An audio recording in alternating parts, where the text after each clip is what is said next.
Tengo que mencionar algo con respecto a lo que se está planteando ahí de esa estrategia eh, como importante para una organización y con respecto a lo que tiene que ver con esa cadena de valor que el conferencista nos está planteando.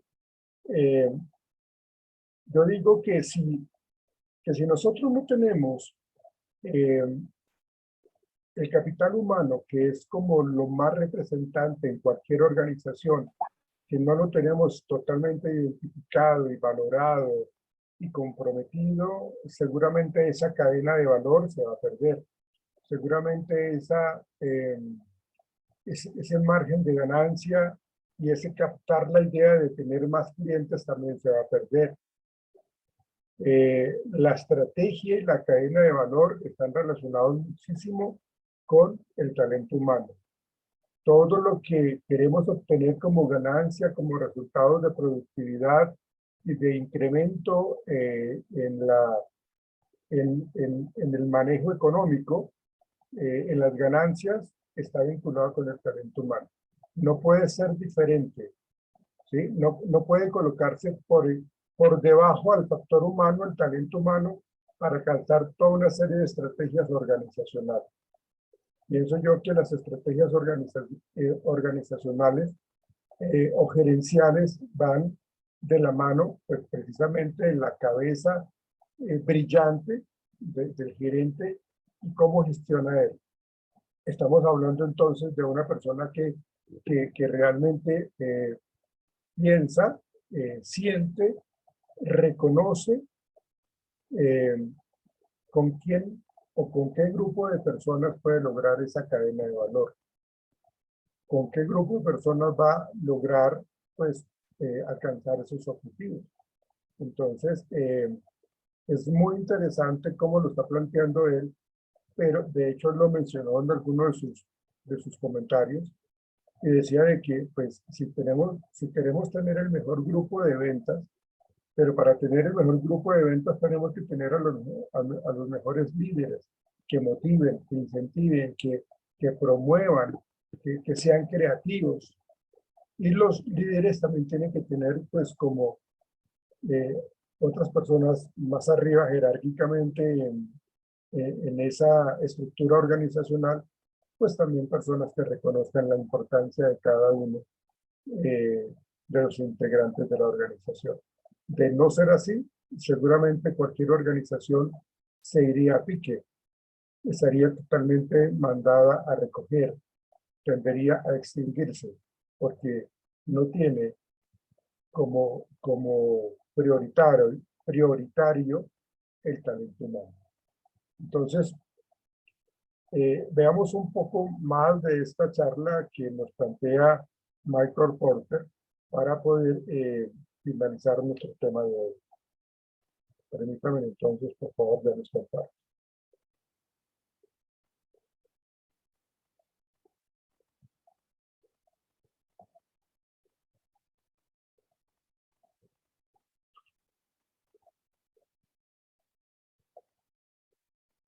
In their business. So, you know, there's lots of examples here, and it would take maybe too long to talk about some examples, but you can probably all think of companies that are just really low cost, and they pass that cost on, maybe a little lower price, and the product is okay, you know, it's not unique or anything, but it's good enough, and you really like the low price. So, you know, Ryanair in airlines. I mean, I won't go on Ryanair, I hate it. The service is lousy. The airports you take off from are lousy. I don't want to do that.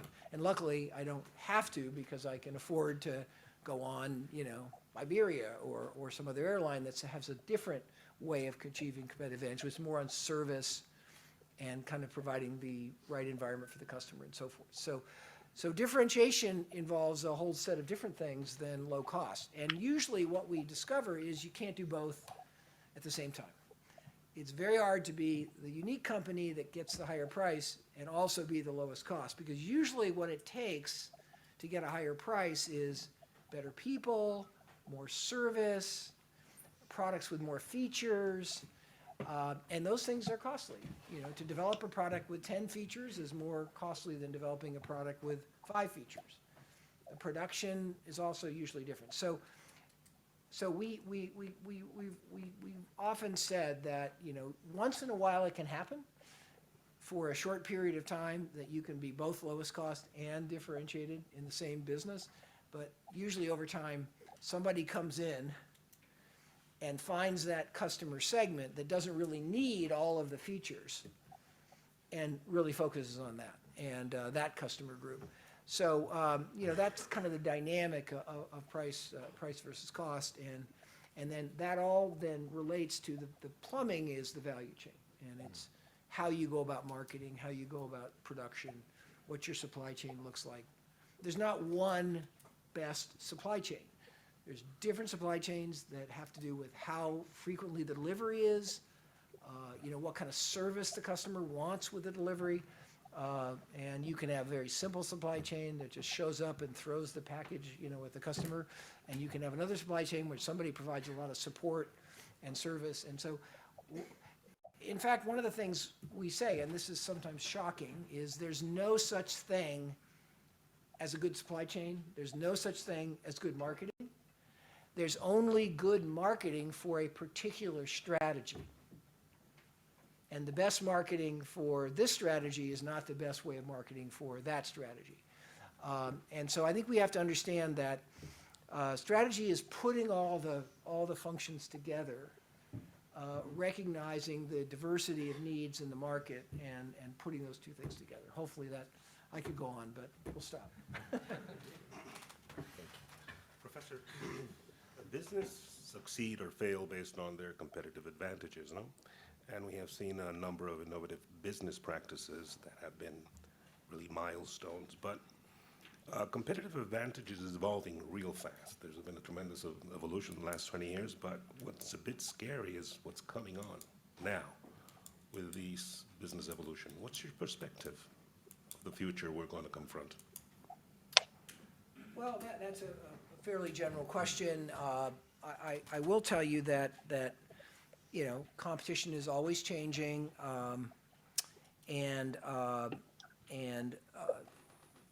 that creates new needs from customers, and technology creates new opportunities for doing things, production or whatever, you know, delivery or whatever it is.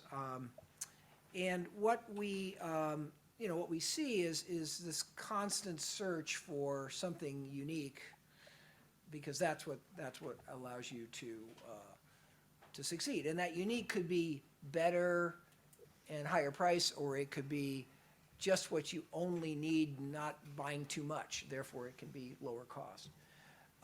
And these things, and there's this constant process, and there's no, you know, in any economy, there are thousands of different ideas for strategy that apply in different industries. And companies are always coming up with a new innovation or a new idea about what's a space, what's an opportunity that's not met.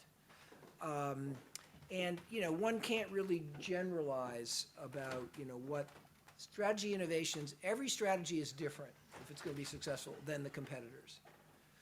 Therefore, every strategy that's successful is an innovation. Nobody's done it quite that way before.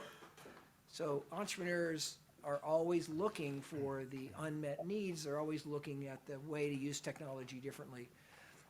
You know, two of the things that we see really very, very important today are one point I've already made, and that is the concept of asset light. This is a new insight about competition, and the asset light model, that is, you use as little capital as possible, find creative ways to not have to use as much capital. If you can find that in an industry, you can often find a new space, which allows you to, you know, achieve really high returns on capital. You know, if you don't have to use many assets, then your capital return is very, very high. So asset light is one of those things that's affected a lot of industries. Another one, and more broadly, I think the thing that's had the most impact on strategy ideas lately is information technology, is the whole digital transformation. In virtually every industry, you can do things differently with digital technology than you could before we had the level of expertise we have now, including the smart products that have sensors and create all this new data. I just gave a speech at the big event here on the next frontier of digital, and that is augmented reality. I don't know if you all know what that is. But augmented reality is where there's a different interface between the digital information and the human. And right now, the problem with digital is the way you get digital is you have to look at a computer screen, and it's flat. And then you've got to figure out what that information on the screen means for what you want to actually do in the real world. And digital data is two-dimensional, and the real world is three-dimensional. And the question is how to take the 2D data and figure out how to use it in the 3D world. And that's what augmented reality is. It's where you superimpose your digital information onto the user's view of the real world. So a good example, that we all know is the heads-up display in a car, which is not the most efficient way going forward. We're not going to see that for too much longer. But heads-up display is where instead of looking at a GPS screen down on the dashboard and then trying to figure out what you're supposed to do when you turn, and sometimes you don't turn at the right place, or sometimes you get in an accident because you're not looking where you're going. The heads-up display says, let's project the information we need to take action onto the windshield. And so right when you're looking at the real world and you're seeing superimposed there data and a picture is about here, we turn here. It actually shows you where to turn. You don't have to look at the screen and figure out, oh, is that the right street? You see the turn. You see how fast you're going. So that's an example of AR. And it's a very, very powerful technology. It's in the very early stages. Pretty soon it's going to be everywhere, everything. That's the way we're going to link the digital world with us, the humans. If you go back in history, the interface between humans and products was mechanical. You get in the car, you want to turn on the radio, you look at your dashboard, there's a switch, and you just go click. I loved it.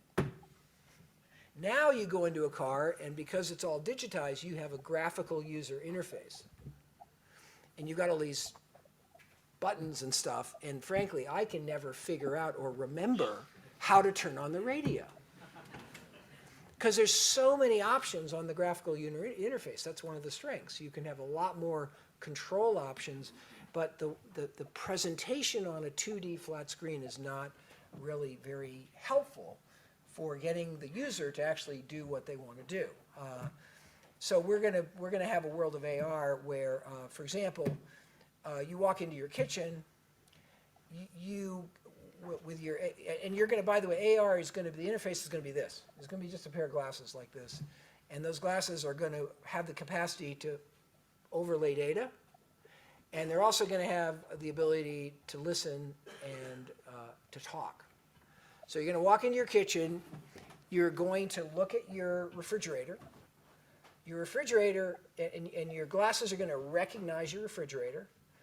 And then the refrigerator is going to start communicating with you, and it's going to show you some basic information. The refrigerator's at this temperature, everything's working normally, and then you might say, well, do you have any milk? And your refrigerator will say, no, we ran out. But it'll say it through this digital information. It might even speak it. So the way we're going to interact with everything is going to be through this mechanism. In fact, and this is a radical thought, don't freak out, smartphones may be obsolete. Smartphone is a very inefficient typing and looking for what you want, as opposed to glasses that connect to whatever it is that you're interested in and need information to do. So we may, and that's why Apple and these companies like Apple are literally in a panic about augmented reality. And they want to try to play in that world. And so right now the big race is about the glasses. Right now we don't have real light glass. We have HoloLens. Have you heard of HoloLens? That's the Microsoft. It's kind of a headset. It's like having a diver's mask on. It's heavy. It's sort of like goggles. You can't see. The field of vision is restricted, and that's the current. The current way most people do AR is on a tablet screen, and but that's very cumbersome. The current headsets are like HoloLens. They're still cumbersome, but what we're going to do is something that's going to look like this. It's going to be the glass. You just wear it all the time, and they'll have the technology built in that they can connect with the digital world and use it whenever you need it. And that will be great because I guess you can look at your emails over your glasses if you feel like it. But hopefully we'll not pay so much attention to emails every second. We'll be focused on what can we be doing that's useful, and how can we use technology to do it better. So those are a few thoughts. Well, vertical integration merges businesses that are at a different stage of production. And then can vertical integration be a form of shortening the value chain to the extent that it removes significantly stages from the value chains or shift them to a new type of participant in the way that changes how value is created and captured? Well, vertical integration is an interesting, interesting topic that we've been debating and thinking about for a long time. I don't think vertical integration is either good or bad. It can be good, it can be bad. For example, in the aluminum industry, where I've worked a lot, or aluminium, if we were in England, it used to be that the firms were all vertically integrated, all the way back to the mine, and then they did the mining, and then they did the bauxite and the smelting and all that kind of stuff, and then they had their own marketing, and so there's a full chain. Everything you could do in that whole field was done by the aluminum company. What we learned fairly quickly was there was really no advantage of being vertically integrated.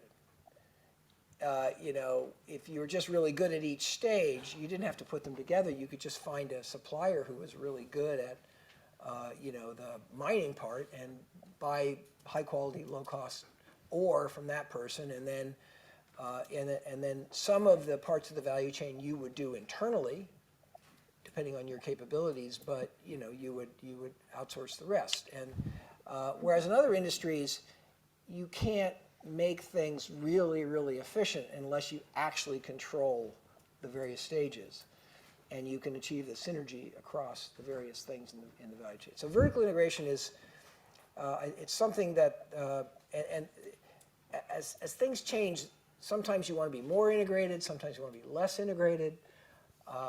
And one of the things that happens in industries is we see sort of a cycle, more integration, less integration, more integration. And that depends on the technology of the day, the cost structure, supplier base available. So vertical integration is a very difficult topic, and there's no generalization about it. It's every case is different. And again, you're looking at whether integrating something in the same organization and being able to align it very, very carefully from one stage to another really gives you an advantage, or whether actually you want the best person at each stage to do their thing and then kind of take advantage of that. That's the basic issue with vertical integration. Thank you. We're over the time, so if you could go to the last question? Okay. The last question. What factors associated with shared value lead the success of companies in international markets, and how does shared value impact on those companies? Well, I don't know if anybody here has been exposed to the concept of shared value. This was an article that I wrote with Mark Kramer and published in the HBR in 2011. And I had been interested in many years, as had Mark, on what's the best way for companies to actually benefit society. okay? And there's been a long history of, kind of corporate efforts to engage in society, which are good. There's been a long history of companies that have not engaged very well in society. In fact, they've made society worse, through a variety of practices. But I think what we've learned is that, the most powerful way for companies to engage in society is not philanthropy. Philanthropy is just giving money. Most corporate philanthropy is you spread your donations across many different problems and causes and NGOs. And it's good, and we recommend, companies should have a philanthropic program because we all should give and we all should share. But ultimately, the impact a company is going to have through philanthropy is very small. Even the Gates Foundation says our money for the problems of the world is a drop in the bucket. We're not going to solve homelessness. We don't have enough money to solve homelessness because it's a gigantic problem. It's very complicated. So, so philanthropy, I think, is where we started with corporate impact on society. Then we moved to corporate social responsibility. And this was the idea that you should be a good corporate citizen, you should be sustainable, you should participate in your community, volunteer, things like that. And again, I think that was a step forward. You should obey the law, you should abide by ethical standards, you should have a diverse workforce. Corporate social responsibility has a lot of these things that we all know are good things. And the social responsibility movement was to get companies to raise their standards to be, responsible in each of these areas. I think that's been a good thing.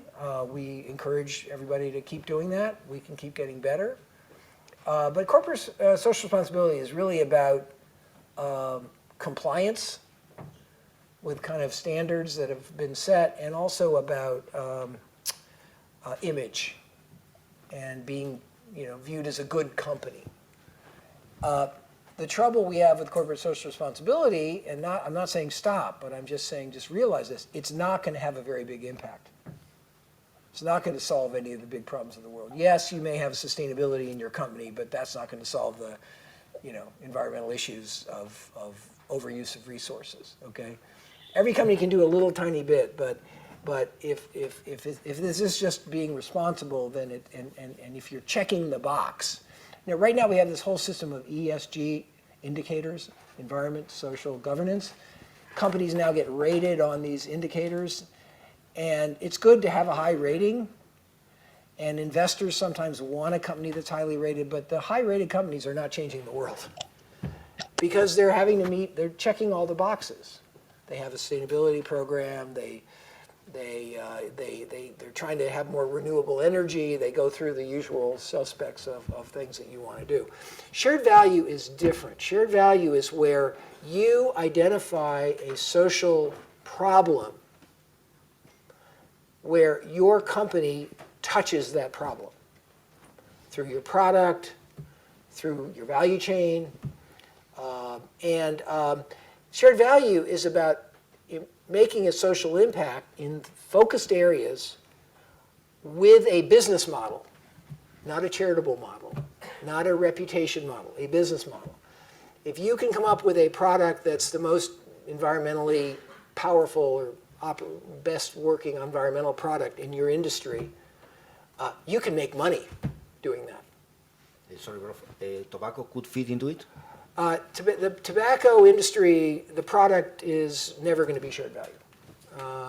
So the tobacco industry's got a problem. They can do some shared value in the way they operate, in terms of, I think, can operate in an energy efficient way. They can save water, they can reuse.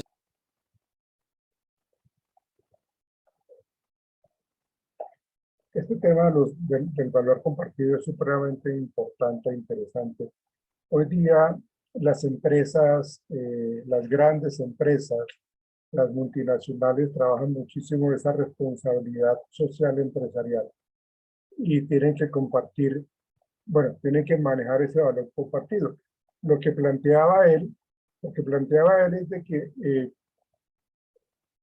nosotros no podemos darle o sea, las empresas no pueden darle una solución total a muchas de las problemáticas que hay en la sociedad a nivel general, en la sociedad global. O sea, la sociedad tiene una gran cantidad de dificultades sociales, ambientales, culturales, de conocimiento, una gran cantidad de dificultades, o bueno, falta de conocimiento, que llevan a que el aporte que dan ellas, como lo decía él, es una gota de agua. Pero la idea es de que cada una de ellas sí esté aportando. Y la responsabilidad social empresarial, que es lo que las identifica con su sello de calidad. Digamos, las universidades hoy día, para que se reconozcan como universidades de calidad, de educación con calidad, y que reciben ese sello de calidad, deben de ser competitivas. Digamos que ese sello de calidad en las universidades es el mismo sello de responsabilidad social y empresarial en las organizaciones. Y la responsabilidad social y empresarial está inmersa desde la gerencia, desde el cliente interno, desde el cliente externo, desde la comunidad, absolutamente todo. Entonces eso abarca absolutamente todo lo que es el componente humano. Pero si queremos generar un impacto social como empresa, pues debemos hacer las cosas precisamente con esa responsabilidad social empresarial para que se genere como ese pequeño aporte que de todos modos es muy importante, porque en la medida que todos nosotros aportemos a la gran cantidad de dificultades sociales que tenemos en el mundo, pues seguramente vamos a tener un mejor mundo para poder vivir. O de hecho, nuestros hijos y los hijos de nuestros hijos, así sucesivamente. ¿Ven? Y todo eso es el valor compartido, porque se necesita tener como ese soporte y ese aporte que se le da a una sociedad. Y eso, pues lo que uno tiene que culminar diciendo es que todo eso, la columna vertebral, pues es el talento humano. Sin nosotros no podríamos hacer responsabilidad social empresarial. De hecho, si no lo hacemos, estaríamos deteriorando aún más nuestro entorno ambiental. Voy a pedirles el favor de que a partir de mañana tengan ustedes sus cámaras activas, porque en varias ocasiones yo les dije activen sus cámaras y se los he dicho en varias ocasiones. Entonces, a partir de mañana voy a tener en cuenta que si no activan sus cámaras, entonces voy a tomarlas como fallas, como no asistencia a clase. Y ustedes saben que con 4 fallas la materia se pierde. Discúlpenme, pero a veces nosotros tenemos que ser manejados como con una sanción. A veces a las buenas no entendemos. Entonces, a partir de mañana, las personas que no tengan la cámara activa, les voy a colocar fallas. Y con 4 fallas en clase, pues se pierde la asignatura. Lamentablemente, pues a veces toca hacer así. Muchachos, nos veremos mañana. El grupo que les solicité, por favor, que manejen el tema, organícenlo bien, por favor. ¿Listo? Profe, Sí, dígame. ¿me puedes regalar un momentico cuando se desconecten nuestros compañeros, por favor? ¿Al grupo de ustedes? Sí, profe, porfis. Bueno, sí, listo. Ok. Nos veremos mañana. Mucha suerte. Feliz noche para todos y para todas. Chao, que estén bien. Que estés bien, profe. Feliz Chao, noche. preciosas. Chao, que estén bien. Chao, chao.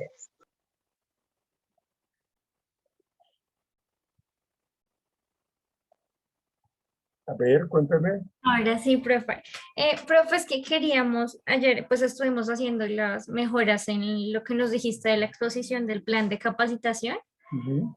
y pues tenemos una duda. Espérame, te muestro lo que vamos y tenemos una duda en el hecho de, ay, profe, no puedo compartir pantalla. Ya, dale, ya lo puedes hacer. Que no sabemos cómo hacer el plan, o sea, nosotros se supone que ya diseñamos el plan de capacitación, Ujú. No sé si ahí ya lo estás viendo, profe. No, por ahora no. Es que a veces se toma su tiempo. ¿Ya? ¿O No, todavía no? todavía no. Está cargando. Sí, está cargando todo. Mientras tanto, tenemos una duda y es que no sabemos cómo hacer el plan de seguimiento de la capacitación, profe. Acuérdense, señoritas, que este seguimiento, digámoslo, es como ficticio, ¿no? Pues porque ustedes no van a implementar la capacitación realmente. O ninguno de nosotros la va a implementar, pues porque no tenemos el tiempo. Ya estamos a una semana de terminar el módulo. Entonces, lo que se pretende es de que se deje esbozado el plan de capacitación en, digamos, si ustedes van a trabajar atención al cliente, entonces, ¿cuáles son las temáticas que se van a emplear en ese manejo de temas de atención al cliente? Entonces, en la sesión 1 se van a desglosar una serie de temáticas y van a decir, van a explicar ustedes en la sesión 1 cuál es el objetivo de esa sesión, cómo lo van a manejar, qué estrategias educativas van a manejarla, quién va a ser el que coordine o capacite en ese momento, quién va a ser como quién va a manejar la sesión en ese momento, ¿sí? Y listo, en dónde lo van a realizar, todo ese tema. Lo mismo en la segunda, en la tercera, en la cuarta, en la quinta sesión. ¿Sí, dime? Nosotros lo hicimos en una sola sesión, o sea, la idea es que sea una sesión de 2 horas y 5 minutos. Esa sesión va a estar dividida pues en 3 espacios, que son los 3 temas que tenemos, entonces Ok, pues nosotros lo organizamos así. no, pero espérate, discúlpame. Estos 3 temas que tú planteas, devuélvete por favor. Eh, bueno, los 3 temas. Estos 3 temas. O sea, no, baja. O sea, déjame mirar los 3 temas, por favor. Es que están separados, profe, pero el No, primero es... porque yo los vi ahorita. Ahí, Saris es donde están los nombres y ese. las personas que van a Arriba, capacitación. ahí, no lo subas. o sea, Bájalo un Bájalo poquitico. un poquito. Una gotica. Ahí, no, arriba. Saris, Arriba, arriba.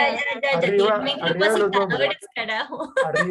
Arriba, no, sí, yo ya conozco a los capacitadores. Y acá, es que aquí está Arriba, como arriba, todos un los poquitico. temas. Más arriba.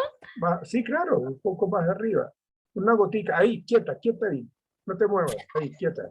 ¿Sí? Eso. Entonces, lo que yo quiero es, bueno, ustedes van a manejar el tema de incrementar la productividad.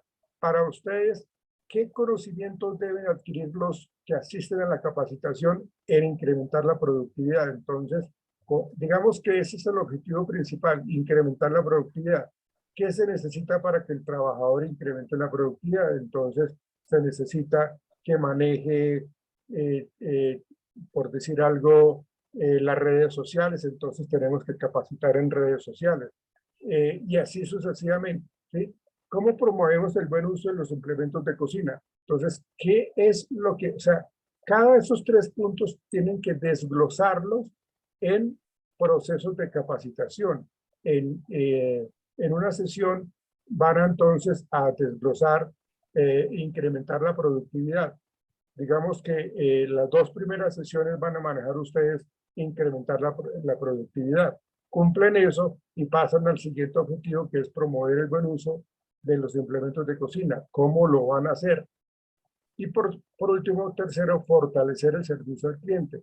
¿Qué se necesita para que la persona fortalezca el servicio al cliente? Que tenga buena comunicación, que conozca el producto, que le dé soluciones al cliente, no sé. Bueno, pero entonces, en esos aspectos es donde se tiene que diseñar ese plan de capacitación, desglosarlo. Ahora, O sea, perdóname, así estaría bien.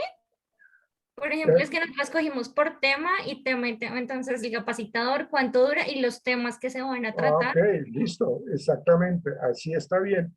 Y con respecto a la evaluación que tú dices, pues entonces ustedes, pues, hagan como un pastel en figuras o un histograma, como ustedes quieran, en donde ustedes dicen los resultados de la evaluación son estos.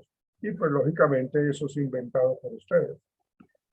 No sé qué podemos decir que, no sé, en 2 semanas siguientes hicimos un plan de verificación de si se cumplieron y si sirvió la O capacitación, ¿sí? sea, no que hicimos, sino que con base, ya pasó la capacitación, entonces con base a la capacitación que ya pasó, los resultados fueron estos.